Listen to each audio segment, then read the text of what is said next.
everyone, welcome to Dr. Prim's Thought Space. I am Primrose Jikomborero Joylene Bima, and I create content about research, career development, and wellness. Today's episode is particularly very close to my heart as I will be reflecting on lessons I have learned since the year 2013. Now, this is an important topic because some of you are looking for pocket money, some of you need a side hustle, and some of you are actually either unemployed or underemployed, and you're thinking about how best you can monetize your skills. This is a video for you. Take out your pen, notebook, phone, whatever it is that you use to record notes, because this is going to be a lesson.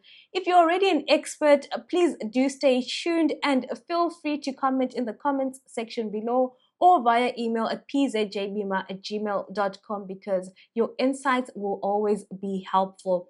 Now, before we go any further, if you've not subscribed, honestly, I am disappointed. So please take the time to subscribe to this channel if you've not done so yet. If you're already a subscriber, thank you once again. So yes, let's get straight into it. So foremost, I think it's important to understand what a solopreneur is.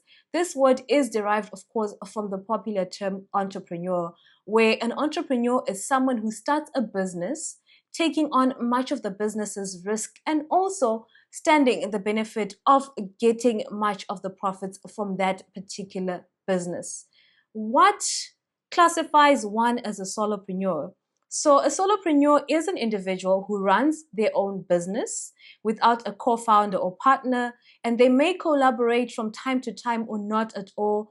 But the key element which defines them as a solopreneur is that they do not hire any employees. So what I'm saying is I have not hired any employees since the year 2013. So this term, I think, spoke to me when I was thinking about a topic for this video: solopreneurship, how to create your own source of income. Okay, so I think that one of the key elements is to always plan, because I went into this without a plan, of course. I think I probably sabotaged myself. Nonetheless, I think we learn more by doing. So sometimes it's okay to start off just starting and then learning and also going back on the drawing board to actually come up with a strategy. I've got 4 key points here, which I believe are elements or rather questions that you need to ask yourself. The first question is, what are your skills? Basically, what I'm saying is, what do you bring to the table? The second one is, what are those skills useful for? Because, of course, you need to make sure that the skills you have will cater to a particular need that people are actually willing to pay for. And then question number 3 is, how can you package them into income-generating products or services? The reason why I'm saying this is because sometimes as a business, you either providing services, or you have a product that you've created or a product that you sourced somewhere that you are delivering to your clients or customers. And then question number 4 is, what are your startup costs? Which I think is very important, because most entrepreneurs start off with the little they have. Some have to borrow money, some have to dig into their savings, and others have the opportunity, of course, to have funders or sponsors. So it is important to actually understand what your business needs to get going and actually find out how you can start. And then a bonus point is, just start, learn, earn, improve, and grow, because we are here for excellence. So we always aim for continuous improvement. Now, I'm going to tell my story without necessarily following the 4 steps I've already mentioned. But then I will then go back to the 4 key questions at the end of the video so that we are reflecting together and you also see how I could have otherwise maybe framed my business planning from the inception. All right. So my story starts in 2013. I was working on campus as a student support officer, and the office was not always busy. I was fortunate enough that one of the seniors in the offices needed someone to help with transcribing work, and that transcribing work was, of course, not on my job description. This was work that she personally needed assistance with. She asked me if I could transcribe. Me being me, I never say no because I learn by doing, right? Like we all should be. I said yes, and then she started giving me recordings and asking me to take down notes from them, as well as to summarize them into concrete, comprehensive reports that could be compiled for future reference. And so I started that way. I would use my laptop, of course, back in my student room, make use of my own personal earphones. Electricity was already there. The internet was there in case I needed to look up something online. And I also just made sure that I was working within my means. At the time, I don't think AI was as prominent as it is today. So I never used any particular software to actually help me with transcribing, although I'm pretty sure that there were some apps that were available. So mistake number one was obviously not to think about what tools were available to otherwise help me to make the duration of my tasks shorter. So it was okay. I started off as a transcriber. I worked with this lady 2013, 2014, 2015, up until 2016. So that's from second year of university through to honors and then my year of my master's, which means, I was able to establish rapport and maintain having this particular client. And then I didn't try to find other clients because I think at that time the money I was getting from that hustle was sufficient for my pocket money. My parents were paying for my fees. They were also paying for my meal plan in residence. And when I was doing my master's, they also paid for my residence fees. So I was mainly working, for extra cash and to spoil myself. So this is also a call to those that think, they might have everything they need. You might as well find interest in working to learn how to do business and also in learning how to make your own money and pay for the little extras that you might need from time to time. Why did I stop transcribing? Personally, I had to stop because I was leaving the university at the time. So I did tell her that she would have to look for someone else, referred her to a friend of mine who would be interested because, my friend had told me that they were looking for extra income, and I summarized to them what transcribing meant. So I think it's also important to also just put it out there, let other people know what they can do to make extra income. Now, I came back to transcribing. When I returned to Cape Town in 2019 to pursue my PhD, I found a new client. This was a person who was conducting research. It was a long-term project, and she always had interviews and recordings that she needed transcribed for academic purposes. For me, this was number one, very key for learning because I was also going to do my PhD based on interviews. And also number two, I was going to have a stable source of income because she was in it for a while, for at least 3 years. So we worked together 2019, 2020, up until 2021. Again, I had money for my groceries and I didn't have to worry about that aspect of my life. This was a very important key element in terms of income because between 2019 and 2021, I was basically fending for myself. The university gave me a scholarship for my tuition, but I needed to pay my own rent. That meant earning that through another hustle, which was being a teaching assistant. And then I needed money for food and other supplies, and that was coming consistently from transcribing. Now, I do not like transcribing, perhaps because I did it for so long, but I do think that it is taxing and it is time consuming. Nonetheless, I highly appreciate the skills that I gained from it because I realize that nowadays, when I'm working as a rapporteur or a consultant for an organization that is hosting a conference or a workshop, I make use of those particular skills. Yes, AI is here and AI is here to stay, but AI is not perfect. Have you been in a context where people have multiple accents and you're using Auto AI to record the meetings and you can't exactly pick up from what the app has transcribed, what it is trying to say? So always have that audio recording that you've done yourself and, get into it, rewind, find out the points that are being mentioned and sift it out by yourself because you were in the space and you're in the best place to actually remember what was being said when and about what. So transcribing is actually important as a skill and I do not regret immersing myself into it for over 5 years. All right, hustle number 2, editing. Probably many of you know me as an editor. This is a hustle I started, I think, effectively in the year 2017 when I was doing my master's. The need arose when one of my peers wanted someone to help her with editing her thesis because she was a francophone and her supervisor was not exactly happy with the way she had written up her thesis. So she needed, of course, someone to spruce up the English and make it perfect. And who is a better candidate for that than one of your peers, as well as someone who's very familiar with concepts in international relations and what have you. So she offered me her thesis for editing and said that she would pay for it. Amazing, because at the time she was already employed and I was unemployed. So I highly appreciate that she actually offered that opportunity and also payment upfront. So I edited, her supervisor was happy, she was happy, and I gained confidence in the fact that I could actually edit someone's thesis and then the supervisors and examiners would be impressed by it. So that's when I effectively started marketing myself as an editor since 2017. However, the background to that is that I was a tutor from 2015, and that's where I gained skills in marking, in giving students feedback about their work, in critical reading, and also just in terms of making recommendations on grammar as well as spelling mistakes that students would have made. So I was building up towards that without knowing.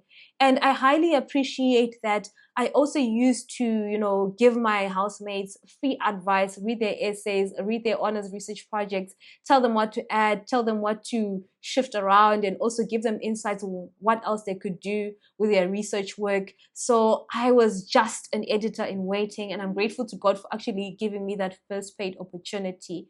Fast forward, I started getting clients from different departments in the humanities, from different faculties within the university, and I became a fully fledged academic editor. I had a constant supply of clients because I was now affiliated with some universities, and whenever they needed an editor, I was sort of like one of their go-to people.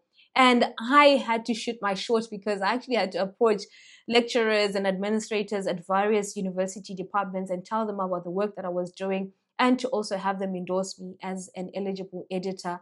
And then most of my editing roles thereafter came from people speaking well about my work, came also from me advertising my services on Facebook, WhatsApp, LinkedIn, and to some extent Instagram. And of course, I've mentioned my editing in my YouTube videos, but I don't know if someone has ever approached me based on insights from my videos. All right, so I had been editing 2016 through to the year 2023. And of course, my editing services were needs based. Sometimes you have clients and sometimes you don't. And that is one of the realities of entrepreneurship, that you might not have a stable income. And you realize that when it comes to academic editing, when a lot of people have theses due in South Africa, that's usually around January and February, you have more clients. And then when it's like mid-year, you don't have many of those. So that's when I relied more on transcribing and finding other side hustles within the campus setting. Now, I have grown from being an editor. Now, as a PhD holder, my services are sought after as a supervisor as well as an examiner. And I believe that being an editor was one of the building blocks towards that. It not only gave me confidence, but it also exposed me to that scenario of being faced with a thesis, a topic that you've never interrogated yourself, learning from reading, and also trying your best to ensure that you enhance the quality of the work of the person that you're providing the service to. So I also think, as a supervisor, as well as an examiner, you need to add value to the work of the person you're supervising or to the work of the person you are examining their research for. So totally valuable. And of course, people do get paid for supervising, also do get paid for marking. These, unfortunately, are also quite seasonal and demand based, and sometimes the demand is just not there and it's not your fault. All right. Number 3 part of my business has been research and writing, which I only started, surprise, surprise, 2023. I'm also shocked as to how I only started this quite late. However, I think the best explanation is that, of course, I was chasing my honors, chasing my master's, and then chasing after my PhD, and then also trying to publish so that I don't perish in the trenches of postdoctoral fellowship. So I did start in 2023 effectively, more on a freelance note, people that needed research advice, particularly starting with their proposals, and sometimes maybe when they were struggling to make up a complete thesis for submission and, so that they could pass their degrees. And while I was more than willing to provide this service for free, I don't think I managed to learn the skill properly as much as I would have wanted to. So I decided to put that on hold, the research advice. And I also realized that oftentimes when people come to you for research advice, some people expect you to actually do their research work for them or to volunteer to do aspects of their research for them. I am not that type of consultant. So owing to that, I have not made any particular good income from that. However, what has been helpful was that as of 2024, now that's business number 4, I have been working effectively as a research consultant, particularly in the field of political studies, making use of my knowledge on elections, which was, my thesis was on elections, electoral conflict, diplomacy, and democracy. I've been able to work with organizers of events, that were looking into elections, looking into democratization, looking into human rights. They require someone to be a rapporteur at their events, to package the outcomes of the meetings or workshops or conferences into a final report. And I have been that go-to person. First of all, people reached out to me. I didn't go out there looking out for it. And I am more than grateful to God, of course, for giving me that opportunity. And thereafter, it was basically word of mouth. Primrose does a good job. You should hire her. And also people coming back to me to work with them once again, if I've worked with them before. So I think that speaks very well of my experience and my excellent, or rather expertise thus far. And it is something that I'm looking forward to grow further. Now, I have tried also, I think this is perhaps the last one, to be a knowledge creator via this YouTube platform, and now, calling it Dr. Prim's Thought Space. However, I've never been deliberate about gaining an income from YouTube. It has always been about community service. It's also because naturally I'm a person who loves sharing. I believe sharing is caring, and also want us to grow together and do this life journey together. Life is hard. Personally, there were moments when I wish I had content to look out for or to look up to, and I had few to none references when it came to available content online. So I just want to be one of those people that contribute, to making your research journey easier, to making your career journey easier, and to also making your wellness as an adult a bit more easier. However, I think I want to become more deliberate about monetizing this platform, whether it is through earning from YouTube itself, whether it is through advertising, and even whether it comes out of partnerships with other knowledge creators or content creators within the realm of politics, within the realm of career development, as well as, of course, people that focus on wellness. And I do think that in order to do that, I may also need to create products. This could be courses that will be available online, could be journals that we create at the beginning of the year, your annual planner for 2026 next year. It could be simple items like pens, t-shirts, and whatnot. I do think that if we have merchandise, it will also go a long way. And I think also just adding more structure to it. Me calling this channel Dr. Prim's Thought Space, having called it Research Notes before, and just having been Primrose before, is because I'm still trying to figure out how I can best strategize this knowledge creation platform and make sure that it is one that drives attention to people that will hire me not only for research jobs, but for speaking gigs, amongst other things. I'm saying so much right now because I'm saying more than what I'd actually written down. So I think what is important is to realize that, the skills that you have are good for something. I do not think that they're good for nothing. Oftentimes, if you're studying within the humanities, people are so quick to say, you know what, you are doing a useless degree, or you're not going to go anywhere, or you're not going to go far. I believe that as long as you're passionate and focused, and as long as you find ways of turning your skills into profitable services and products, you may still thrive in this economy that is so difficult with those particular skills. So let's go back to the first 4 questions that I had for us. Number 1 was, what are your skills? Now, I'm going to say this based on who Prim is now, not who I was in 2013. My skills include listening, reading, writing, critical thinking, interviewing, and speaking. Question number 2, what are your skills useful for? My skills, listening, of course, good for transcribing. Listening, reading, and writing, good for qualitative research. Add critical thinking also to the mix. Also good particularly for policy research, which I fuse with my knowledge in politics, international relations, and gender studies. And then I'm good at interviewing, which is also a good skill for research, but also a good skill for me to develop a platform. For example, like what I did with Research Notes in 2024, where I was interviewing people about their work they do. Speaking is important. As you can see, I'm speaking to you right now. What is a better way to communicate with people other than writing? I do believe that speaking is very important. So these are the skills that I have right now and what I believe they're useful for. Also, my critical thinking and reading skills, in addition to my degrees, place me as a good candidate to be a supervisor as well as an editor or an examiner. So my skills are also useful for that. There you go. The degrees are coming in, as you can see. Now, how can my skills be packaged? I can be a transcriber, which I'm saying no to. However, I can use transcribing in my work, right? As a research consultant or writing consultant when I'm a rapporteur. Research consultancy is also a way in which I can leverage my skills. I did say for now I'm not comfortable with giving one-on-one support services because I do quite a lot. And if I get into like a formal job, I don't think I'll be able to juggle that and, having one-on-one consultations with a wide range of clients. So I still believe that I can be a research consultant through Dr. Primstode's space. And I'm also thinking about creating knowledge products, a booklet that you go to from proposal through to passing, success in your master's, PhD, or postdoctoral research.